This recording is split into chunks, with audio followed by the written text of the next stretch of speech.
Students, जैसा कि मैंने आपको बताया था, इस टॉपिक के बाद हम डिस्कस करेंगे हाइजेंस प्रिंसिपल। तो हम स्टार्ट करते हैं उसके साथ। हाइजेंस एक ग्रेट साइंटिस्ट हुए हैं। उन्होंने वेव फ्रंट को डिस्कस करके, उनको स्टडी करके अपने दो लॉ दिए थे। वो लॉ क्या थे, वो प्रिंसिपल क्या थे उनके according? Number 1 point is every point on the given wave front act as a fresh source. मतलब जो वेव फ्रंट पे पॉइंट होगा वो फ्रेश सोर्स का काम करेगा। ये जो डेफिनेशन मैंने आपको बोर्ड पे लिखी है ये आपको एज इट इज बुक में मिलेगी।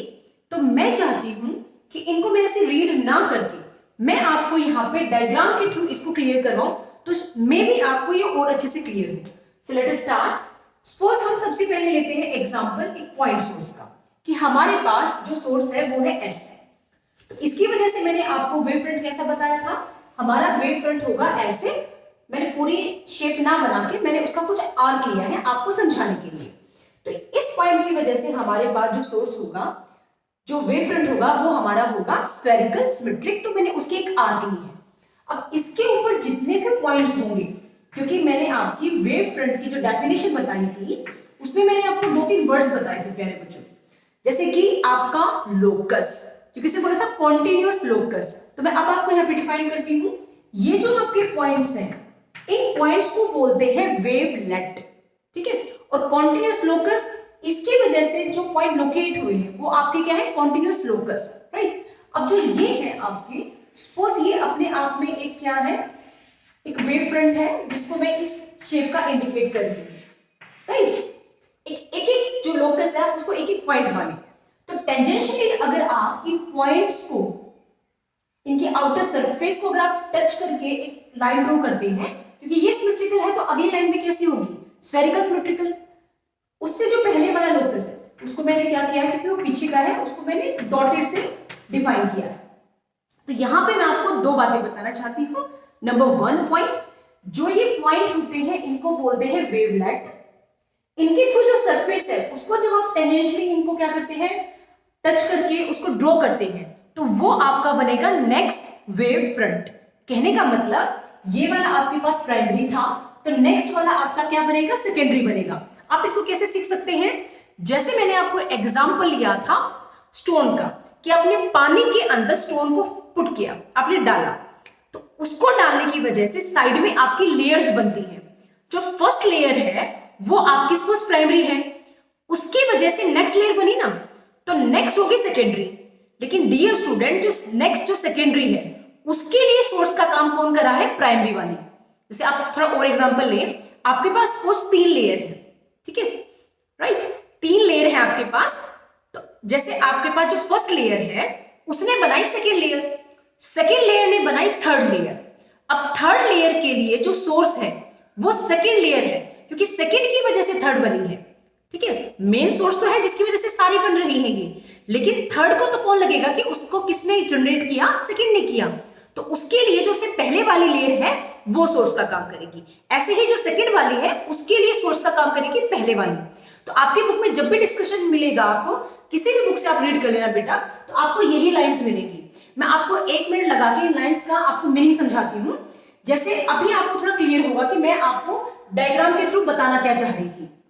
जैसे every point on the given wave front, इस वेव फ्रंट में जितने भी आपके पॉइंट्स हैं वो एक्ट करेंगे फ्रेश सोर्स के जैसा। और वो किसके लिए होगा, new disturbance called secondary wavelet.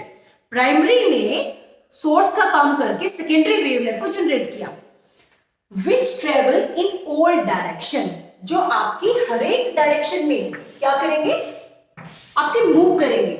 लेकिन किसके साथ, with the velocity of the light, light की स्पीड के साथ में, इन द मीडियम, और किसी मीडियम के अंदर। तो ये था हाइजेंस प्रिंसिपल का फर्स्ट पॉइंट।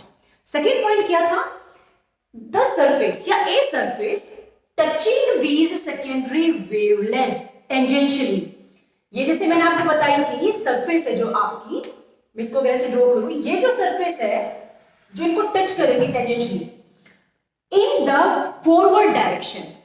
देखो बैकवर्ड भी हो सकती थी ना, ये बैकवर्ड भी तो टच कर रहा है, लेकिन उसने डिस्कशन में डाला है in the forward direction at any instant, किसी भी टाइम पे gives the new wave front at that instant, नया आपको वेव फ्रंट मिलेगा उस टाइम पे, उस पर्टिकुलर टाइम की बात हो रही है।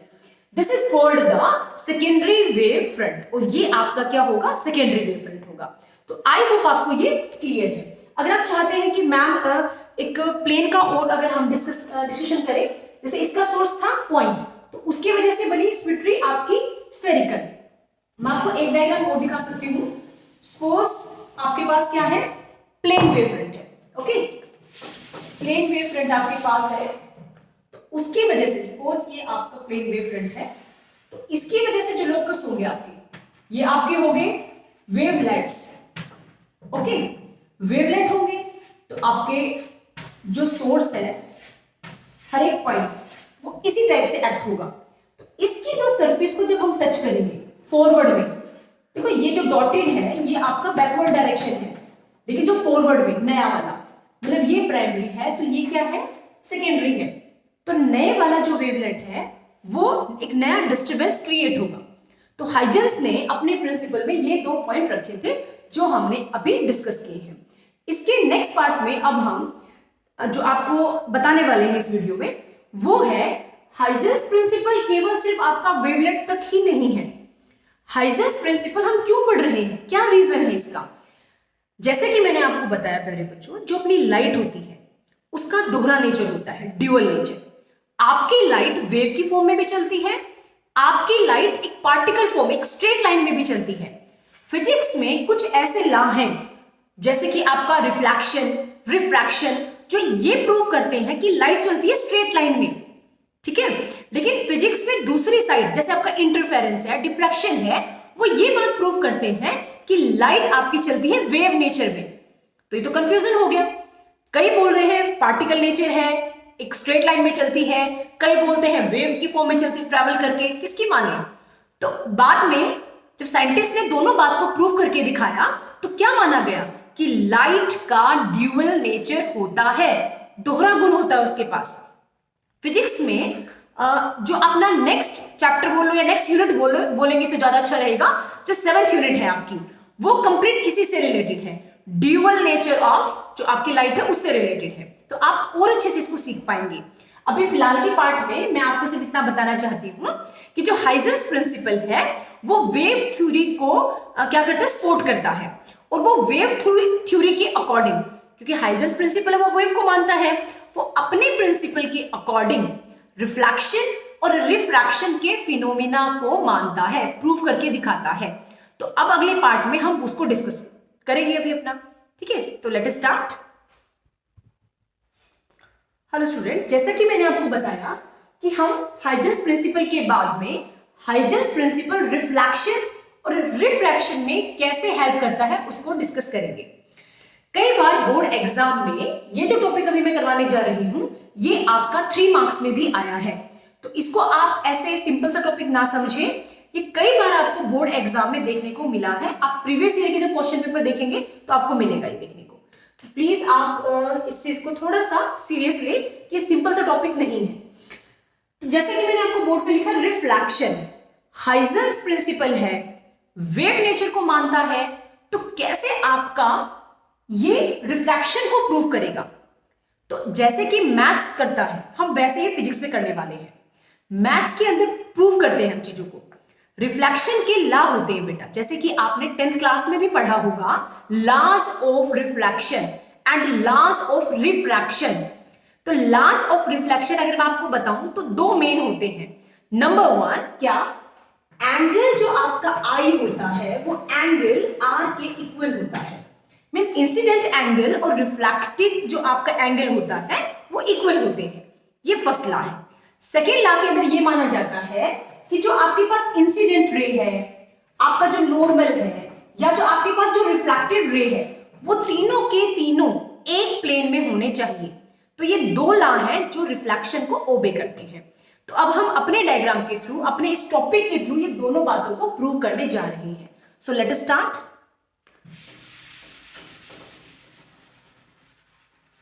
उसके लिए सबसे पहले प्यारे बच्चों आपको एक सरफेस मानना पड़ेगा। सपोज अपने पास एक मिरर है M1, आप कोई भी नाम ले सकते हैं, XY ले सकते हैं, AB, कुछ भी जो भी आपका मन है। सपोज अपने पास ये वेव फ्रंट है, ये A है और ये B है, ठीक है, इसके 2 पॉइंट। अब डेफिनेशन के अकॉर्डिंग इस AB वेव फ्रंट पे कॉन्टिन्यूअस आपकी दुनिया भर के लोकस हो सकते हैं, मतलब यहाँ पे, यहाँ आप कहीं पे भी कंसीडर कर सकते हैं। सिंप्लिसिटी के लिए जो आपकी बुक में है, मैं एज इट इज आपका बोर्ड पे करने वाली हूँ, आपकी बुक में 3 मेन पॉइंट माने गए हैं। सपोज हम इसको एक पैरेलल रे के थ्रू दिखाएं, तो आपकी बुक में जो है मैं उसी को ड्रॉ कर रही हूँ, जस्ट ऐसे 2 पॉइंट आपको मिलेंगे, एक बीच में भी ले रखा है, 2 भी ले लेते हैं, ये आपका हो गया थर्ड।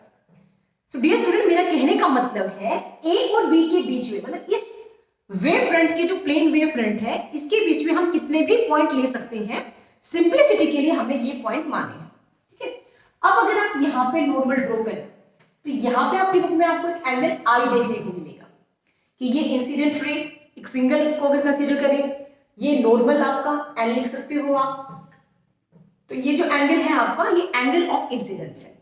लेकिन बुक में, उसी बुक में आपको ये जो मिरर की सरफेस है, ये वाली सरफेस, और ये जो वेव फ्रंट है आपके पास AB, इसको थोड़ा सा डार्क बना देती हूँ, इनके बीच में भी एंगल है, उसको भी क्या लिया गया है, I लिया गया है। तो दोनों ही बातें ठीक है। वो क्यों ठीक है? ये जो एंगल I है, ये किसकी वजह से, ये पूरा कंप्लीट वेव फ्रंट है, जो ये एक टाइप से वो मिरर की सरफेस को नॉर्मल मान के बनाया गया है। और जो यहाँ वाला एंगल है आपका, वो आपका एक सिंगल जो एक रे है, जो वेव फ्रंट का एक पार्ट है, उसके साथ नॉर्मल का बनाया गया है, राइट। अब जब ये आपकी सपोज 3 रे, इसको नंबरिंग डाल देते हैं 1, 2 एंड 3, जब ये आपकी इस मिरर के सरफेस के साथ स्ट्राइक करेंगी, तो आपकी क्या हो जाएंगी, रिफ्लेक्ट हो जाएंगी। तो कैसे रिफ्लेक्ट होंगे, आप चेक करें। ये रे आपकी, मैं थोड़ा इसको, आपके पास स्केल होगा, अच्छे से बना लेंगे। ये यहाँ पे आपकी रे आई और ये आपकी रिफ्लेक्ट होगी, कौन से वाले पॉइंट पे, ये वाले पॉइंट। यस, अब ये वाली जो रे है आपकी, इसको मैं थोड़ा सा आगे यहाँ पे डॉटेड या डार्क में दिखा सकते हैं, ये आई और इसके पैरेलल आपकी क्या हो जाएगी, मूव, और ये आके यहां मूव होगी, ये आप, यस, यहां मूव करवा सकते हैं, ओके। तो आपकी ये ऐसे मूव होगी, आप स्केल के साथ इसको और अच्छे से बना पाएंगे, ठीक है। अब मेन पॉइंट ये है, ये तो लोकस क्या था हमारा, जो ये ए से लेके बी तक जो वेव फ्रंट था, जिसमें बहुत सारे लोकस थे, ये था इंसिडेंट। अब रिफ्लेक्टेड हम कैसे ड्रॉ करें, कई स्टूडेंट को ये डायग्राम में प्रॉब्लम आती है। तो आपको एक सिंपल सी बात याद रखनी है बच्चों, बी से लेके ये जो पॉइंट है, ये आपका है ए डैश, बी से लेके ए डैश तक का ये जो डिस्टेंस है आपका, इसको मैं लिख सकती हूं, बी से लेके ए डैश का जो डिस्टेंस है, उसको मैं लिखूंगी C इंटू टी। अब मैंने ऐसे क्यों लिखा, क्योंकि लाइट है तो उसकी स्पीड C होगी, कोई टाइम लगा होगा जो कि हमने क्या मान लिया, T मान लिया। इसका मतलब ये डिस्टेंस है जो आपका, ये आपका स्पीड इंटू टाइम को मैंने डिस्टेंस की इक्वेट कर दिया, ठीक है। अब जितना टाइम इसको यहां से यहां लगा है, उतना ही वेव फ्रंट को यहां से यहां लगेगा। तो आपको क्या करना है, आपको ए को फोकस मान के, ए को लोकस मान के, सोर्स मान के, आपको इतना डिस्टेंस आपको प्रोटेक्टर से मेजर कर लेना है। मेजर करके आपको इसको पॉइंट मान के एक आर्क लगाना बेटा आपको, ठीक है। ये सपोज आपने एक प्रोटेक्टर से ऐसे आर्क लगाई, दोबारा सुने, ये जो बी से लेके ए डैश तक का डिस्टेंस है, ओके, इतने डिस्टेंस आपको प्रोटेक्टर से मेजर करके ए को पॉइंट मान के यहां पे एक आर्क लगानी है। इस लाइन पे जो आर्क आपकी कट करेगी और ए डैश को आपको डार्क ऐसे मिला देना है, ओके। ये पॉइंट आपके पास आ जाएगा बी डैश। तो दैट मीन्स ए बी जो आपका था वो था प्राइमरी या इंसिडेंट, और ये जो आपका स्ट्राइक होके फिर वापस गिरा है सरफेस के साथ में, वो ए डैश बी डैश होगा और वो आपका इस फॉर्म के अंदर होगा।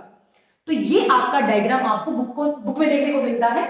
इसको आप एंगल आर मान सकते हो। ऐसे अगर सिर्फ इसके लिए निकालो तो यहां पे नॉर्मल ड्रॉ करके आप इसको भी एंगल आर मान सकते हो। तो ये कंप्लीट डायग्राम है जो कि हमने आज मॉर्निंग की क्लास में भी डिस्कस किया था। यस, लेकिन अभी हमारा टॉपिक कंप्लीट नहीं हुआ है, क्योंकि टॉपिक में हमें एंगल आई को एंगल आर के इक्वेट करना है। तो जैसे कि मैंने स्टार्टिंग में भी बताया था, हम मैथ्स की हेल्प लेंगे। अब यहाँ पे देखिए एक बारी, A B A dash, I repeat, A B A dash, जो ट्राइंगल है आपकी ए बी ए डैश या ए डैश बी, आप कोई भी नाम लिख सकते हैं, ये वाले ट्राइंगल के अंदर, और जो आपकी ट्राइंगल है A B dash A dash, आप इसको कोई भी नाम दे सकते हैं, इनको हम कॉन्ग्रुएंट प्रूव करेंगे। आपने मैथ्स में पढ़ा होगा ये प्रॉपर्टी, जैसे एस एस एस होती है आपकी, एस ए एस है ना, साइड एंगल साइड, तो उसके थ्रू हम प्रूव करते हैं, तो वो हम यहाँ पे प्रूव करने वाले हैं। तो मैंने कौन कौन सी डिस्कस की है, A B A dash, A B dash A dash, या फिर आप बोल सकते हैं ए बी, ये जो आपकी है कंप्लीट। तो अभी स्टार्ट करते हैं। आप ये देखें ए डैश, क्या ए डैश दोनों ट्रायंगल में कॉमन नहीं है? ये वाली साइड, ये वाली साइड दोनों ट्रायंगल के अंदर कॉमन है। नेक्स्ट थिंग, ये जो एंगल बनेगा ना बेटा जी यहाँ पे इस ट्रायंगल में, ये दोनों एंगल आपके 90 डिग्री के होंगे। जो ये एंगल है आपके, I take chalk, wait a minute, ये दोनों एंगल आपके क्या होंगे? 90 डिग्री के। तो that why angle A B A dash and angle A B dash A dash both are 90 degree, दोनों किसके हैं? 90 डिग्री के। तो ये आपके पास एंगल आ गया। नेक्स्ट बी ए डैश, ऐसे ही ए बी डैश, जैसे यहां पे हमने लिखा था बी ए डैश, ऐसे ही हम लिख सकते हैं ए बी डैश, वो भी आपकी क्या होगी? सी इंटू टी। और इक्वेशन फर्स्ट सेकंड से अगर बी ए डैश के इक्वल है बी ए डैश, तो ए बी डैश, ये दोनों आपकी क्या है? ये दोनों ही आपकी सी इंटू टी है। सो आई होप आपको ये वाला पार्ट भी क्लियर है कि हमारी ये वाली साइड और ये वाली जो साइड है, जो आपके ट्रायंगल की थर्ड साइड है, वो भी आपकी क्या है? Equal. That means A B dash is equal to B A dash, further equal to C into T. अब यहां से देखें, ये हमारे पास एक साइड है, ये अपने पास एंगल है, और ये अपने पास साइड है। इसका मतलब एस प्रॉपर्टी से हमने दो ट्रायंगल को कॉन्ग्रुएंट प्रूव कर दिया। और अगर मैथ्स में ऐसा होता है, तो जो हमारे पास थर्ड एंगल बचेगा वो कौन सा है अपने पास? आई और आर, तो वो भी आपके क्या होंगे? Equal. That means angle I is equal to angle R. इस फॉर्म में हमने रिफ्लेक्शन का जो फर्स्ट लॉ था कि इंसिडेंट एंगल रिफ्लेक्टेड एंगल के इक्वल होगा, वो प्रूव कर दिया है प्यारे बच्चों। तो फर्स्ट पॉइंट में आप ये लिख के आ सकते हैं थ्योरेटिकल पार्ट, क्योंकि मैं ऐसे वर्बली बोल रही हूं आपको, लेकिन साथ में आपको जो मैंने बोला है वो थ्योरेटिकल आपको पेपर में लिखना भी होगा। मीन्स आपको स्टार्टिंग में ये डायग्राम बना के उसको एक्सप्लेन करना होगा, उसके बाद ये मैथमेटिकल पार्ट करना होगा। मैंने इसमें जस्ट कुछ नहीं किया, दो ट्रायंगल मानी, दो ट्रायंगल के अंदर एस प्रॉपर्टी से दो साइड और एक एंगल को इक्वल करके दिखा दिया, जिससे लास्ट में हमारे पास एंगल आई एंगल आर के इक्वल आ गया। सेकेंड वाले पार्ट में आप लिख सकते हैं, क्योंकि आपको दिख भी रहा है बोर्ड पे, एंगल है जो आपके पास, या आप रे बोल सकते हैं, इंसिडेंट रे, आपका नॉर्मल जो कि ये मिरर की सरफेस है, और जो आपका रिफ्लेक्टेड वेव फ्रंट है। इंसिडेंट वेव फ्रंट, ये जो सरफेस है, और ये सारे आपके एक ही प्लेन में है, तो सेकेंड वाला पार्ट अपने आप ही प्रूफ हो जाता है। तो लास्ट में आप लिख के आ सकते हैं कि हाइजेंस प्रिंसिपल की हेल्प से हमने वेव थ्योरी के अकॉर्डिंग रिफ्लेक्शन को प्रूव करके दिखा दिया। अभी इसके नेक्स्ट वाले पार्ट में हम रिफ्रैक्शन को करेंगे। उनमें क्या डिफरेंस होगा? जैसे कि यहाँ पे लाइट एक ही मीडियम में आई, उसी मीडियम में बैंड हो गई, राइट। और दूसरा क्या था, आप यहाँ देखें, जब ये लाइट यहाँ आई और बैंड हुई, दोनों में स्पीड क्या है? उसी मीडियम में सेम रहेगी। लेकिन अब मैं जो सेकेंड वाला पार्ट करने जा रही हूँ, उसमें आपकी रेयर से जब डेंसर में लाइट आएगी, तो उसके स्पीड में आपका चेंज आएगा, ये हम देखेंगे। सेकेंड थिंग, लाइट आपकी जब एक मीडियम से दूसरे मीडियम में जाती है तो बैंड भी होती है, वो भी हम देखेंगे स्टूडेंट्स। तो wait a minute. Okay students, तो नेक्स्ट वाले पार्ट में मैंने आपको बोला था कि हम किससे स्टार्ट करेंगे? रिफ्रैक्शन से। तो रिफ्रैक्शन में आपने एक ये टॉपिक पढ़ा होगा कि जो रिफ्रैक्टिव इंडेक्स होता है म्यू, वो C1/C2, means speed of light in one medium upon speed of light in second medium के इक्वल होता है। और साथ ही रिफ्रैक्शन के लॉस के अंदर सबसे इंपॉर्टेंट लॉ होता है स्नेल्स लॉ। ये सबको बिल्कुल ध्यान होगा। स्नेल्स लॉ क्या होता है? Sine I upon sine R. तो डियर स्टूडेंट, इस वाले टॉपिक के अंदर, उसके बाद अपना वीडियो खत्म करने वाली हूं मैं, इस वाले टॉपिक के अंदर हम क्या प्रूफ करके दिखाएंगे कि जो रिफ्रैक्टिव इंडेक्स है आपका दो मीडियम का जो कंपेयर करके निकालेंगे हम, वो स्नेल्स लॉ को ओबे करेगा। Means sine I by sine R आपका C1 बाय C2 आएगा, जिसमें C1 आपकी है speed of light in first medium और C2 आपकी है speed of light in second medium. So dear student, Huygens ने जो ये रिफ्रैक्शन का लॉ बताया था, ये दो केसेस के लिए आपको बुक में मिलेगा। एक केस क्या हो सकता है कि आपकी लाइट रेयर से डेंसर मीडियम में जा रही है, सपोज आपकी एयर से ग्लास में जाए या आपकी एयर से वाटर में जाए, या सेकंड में ये भी हो सकता है कि आपकी लाइट डेंसर से रेयर में जाए, लाइक वाटर से एयर में आई, ग्लास से आपकी एयर में आई। तो अभी जो मैं अपने इस वीडियो के अंदर आपसे डिस्कस करने जा रही हूं वो है रेयर से जब डेंसर में जाएगी तो कैसे डील करेगी। डेंसर से रेयर वाला आप अपने आप प्रैक्टिस में कर सकते हैं, कोई प्रॉब्लम आए तो आप मेरे से डिस्कस कर सकते हैं student. So let us start, don't waste time, क्योंकि वीडियो की लेंथ भी ज्यादा हो गई है। ओके, तो we consider a surface. Suppose हमारे पास कोई सरफेस है x एंड y। अगेन हमारे पास ये कोई वेव फ्रंट है, इसको मैं थोड़ा सा डार्क कर लेती हूं। ये A पॉइंट है आपके पास और ये पॉइंट क्या है? B। बिल्कुल सेम एज इट इज जैसे हमने अपने पिछले डायग्राम में ड्रॉ किया था, हम तीन ही इसके अंदर क्या मानेंगे? लाइंस मान लेते हैं। एक आपके पास है ये फर्स्ट रे, इसको 1 मान लिया मैंने। ये आपके पास एक रे है जिसको हमने 2 माना। एक कोई भी रे हम बीच में कहीं पे भी ये क्या मान लेते हैं? थर्ड मान लेते हैं। हम नंबरिंग आगे पीछे कर सकते हैं, ठीक है। अब जो इस पॉइंट पे होगा, ऊपर वाला अपना है रेयर, नीचे वाला क्या है अपना? डेंसर। इसमें स्पीड ऑफ लाइट हमने क्या मानी? C1। इस मीडियम में स्पीड ऑफ लाइट क्या मान ली हमने? C2 मान ली, ठीक है। अब एक्चुअली है क्या, जब ये जो सेकंड वाली रे B पॉइंट से आ रही है, ये आपकी XY को यहां पे स्ट्राइक करेगी, ठीक है। तो जब XY को यहां पे स्ट्राइक करेगी तो उसका नाम मैंने दे दिया है A1। तो ये जो डिस्टेंस होगा, ये डिस्टेंस मींस BA डैश जो डिस्टेंस होगा उसको मैं लिखूंगी C1 इंटू T, क्योंकि जैसा कि मैंने आपको बताया पिछले वाले केस में आपकी लाइट उसी मीडियम में रिफ्लेक्ट हो गई थी, तो स्पीड में कोई चेंज नहीं आया, तो हमने C ही कंसीडर किया। लेकिन इस वाले पार्ट में, इस मीडियम में जब तक लाइट आपकी ट्रेवल कर रही है उसकी स्पीड है C1, ठीक है। तो ये हमने डिस्टेंस को डिफाइन कर दिया कि ये डिस्टेंस हमारा स्पीड इंटू टाइम होगा।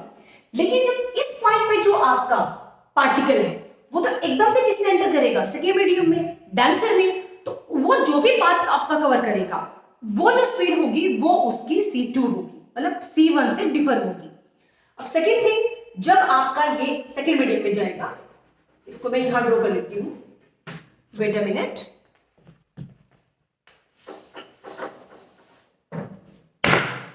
क्योंकि लाइट आपकी, जैसे आपने यहां पे नॉर्मल ड्रॉ किया, तो सपोज ये आपकी लाइट विद एंगल R आपकी मूव कर रही, ठीक है। तो अब क्वेश्चन है, जैसे हमने वहां पे A से हम कितनी लाइट को बैंड करें, अब ये कैसे पता चलेगा? सो डियर स्टूडेंट, ये बात बिल्कुल सिंपल है कि ये जो डिस्टेंस होगा, अब की बार हम यहां से उतना डिस्टेंस तो नहीं कैलकुलेट करेंगे, उतना डिस्टेंस तो हम नहीं लेके चलेंगे। उसका रीजन क्या है? उसका रीजन है स्पीड ऑफ लाइट इस मीडियम में और इस मीडियम में थोड़ी क्या होगी? चेंज। तो अब हम आर्क कितनी लगाएं, कैसे डिफाइन करें हम? सो डियर स्टूडेंट, आप साइड में लिखना अपना कि जो आपके पास AB डैश होगा वो C2 इंटू T इसके इक्वल होगा।